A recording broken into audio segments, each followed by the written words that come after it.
It's no surprise that Nintendo has been trying to make a huge comeback for the Donkey Kong series, ever since Donkey Kong himself played a prominent role in the Super Mario Bros. Movie, gaining a redesign that seemed to mix both the modern design from the Donkey Kong Country games and the old design that Miyamoto made all of those years ago. Now that's all well and good, and Donkey Kong Bananza looks actually fucking amazing. It seems to be a great comeback for the character and his first 3D game since Donkey Kong 64. But there's a bit of an issue with the game, and it's not the FPS drops it has that even the developers acknowledged before release. I warned you at the start of the video, but I'm gonna warn you again. This video will contain heavy spoilers of the Donkey Kong Bananza game, and despite me not really owning a Switch 2, and because Nintendo has been a bit of an ass lately,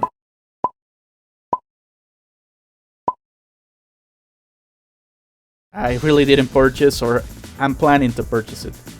So I've actually seen full playthroughs of the game online. Donkey Kong Bananza prominently features a young Pauline, which, before release, raised a lot of theories and questions. Is she aged down?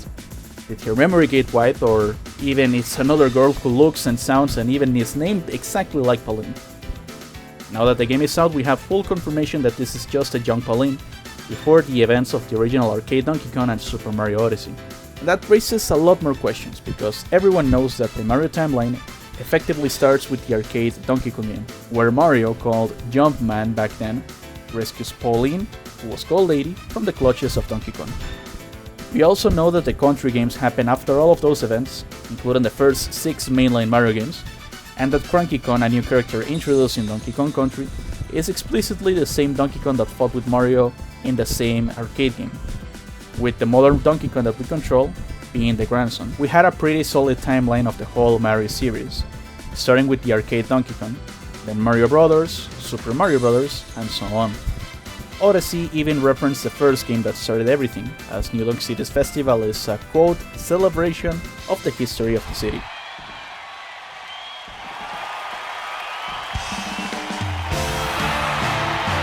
Ladies and gentlemen, welcome to the New Donk City Festival, a celebration of the history of our city.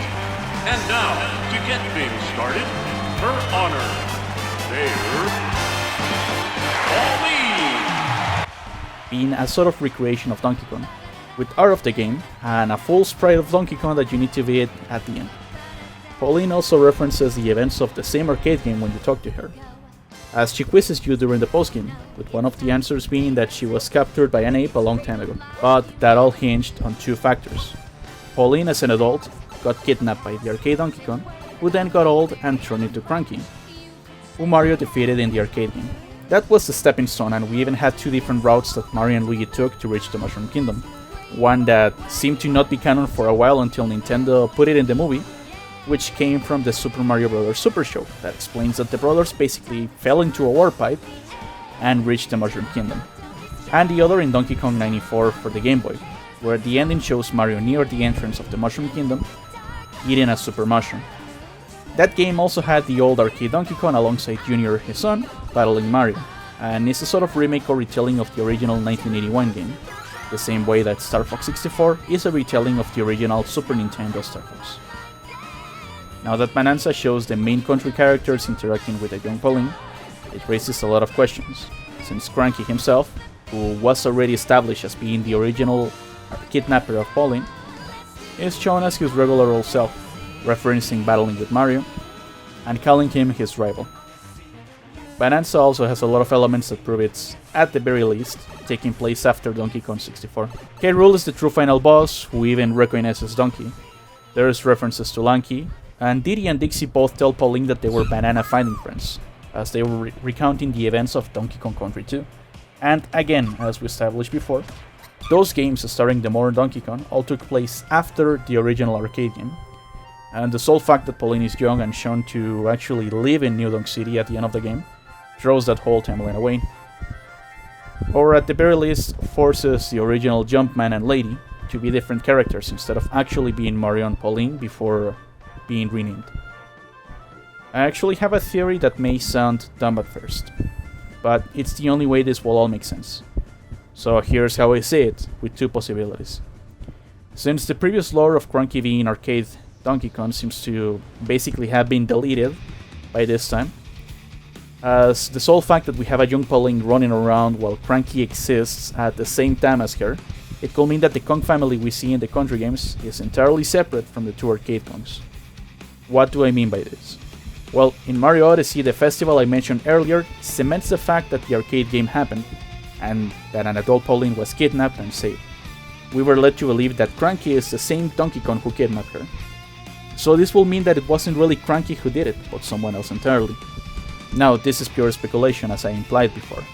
But there is a game called Donkey Kong Circus, where Mario runs a circus and DK is his main attraction. The circus presumably is on New Donk City. The gorilla is a native from the region.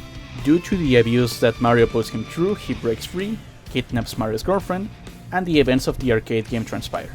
She doesn't recognize the gorilla she traveled with all of those years ago as Donkey Kong, because it's not really Donkey Kong.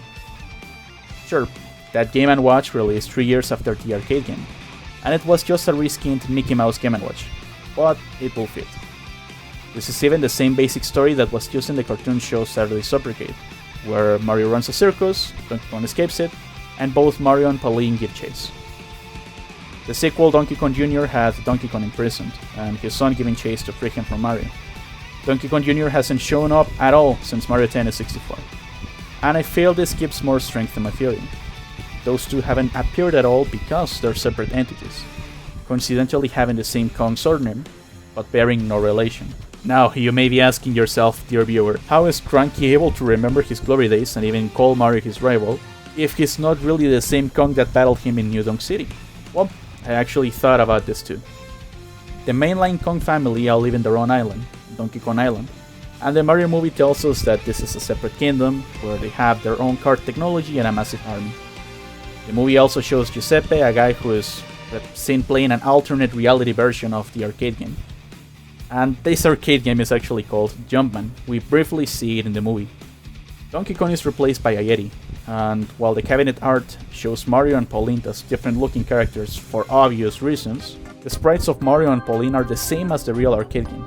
They weren't modified at all. So, what if Cranky is just an old man that has delusions of grandeur, who played the Jumpman game at some point, maybe by an arcade cabinet that somehow managed to land in the Donkey Kong Island? Now, you may think I'm nuts by saying this, but Donkey Kong 64 infamously has a whole arcade cabinet that you need to beat in order to progress. Maybe that is the same cabinet that Cranky played, but instead of being Donkey Kong it was just Jumpman. Maybe he was so into the game that he eventually developed dementia and thought he was the Yeti in the game. That was the crazy, possibly incorrect theory I came up with. The other one is simpler, but nonetheless far out. Jumpman and Lady are the grandparents of Mario and Pauline respectively. We know that Pauline has a grandma in Bananza, and this is the only other way this will all fit timeline-wise. The Pauline that journeyed with DK in Bananza is the granddaughter of Lady, who Cranky kidnapped all of those years ago. I know it sounds dumb to mention she has a grandma. Everyone has a grandma. But many Mario characters in games seem to be completely alone. They don't have any family relatives, besides of course Mario and Luigi being brothers. There is just one tiny issue with this theory: the New Donk City Festival. This thing keeps popping up, and with good reason. It throws everything I've just said in the trash, since Pauline quizzes you about the arcade game as I said earlier, and Bananza strangely also shows all of the Donkey Kong Country references when you arrive. You can see a radio called 94.0, which is the year Donkey Kong Country released. There's an Engarde eatery, a bank seemingly named after Tiny Kong, and even a Lanky Kong billboard with his sticky wrappers, just because. It's really confusing, as it implies the arcade game did happen and that New Donk City was already full of Donkey Kong games, characters, brands, and references, all the while Pauline was young, contradicting everything we already knew of. At this point, I honestly have more questions than answers.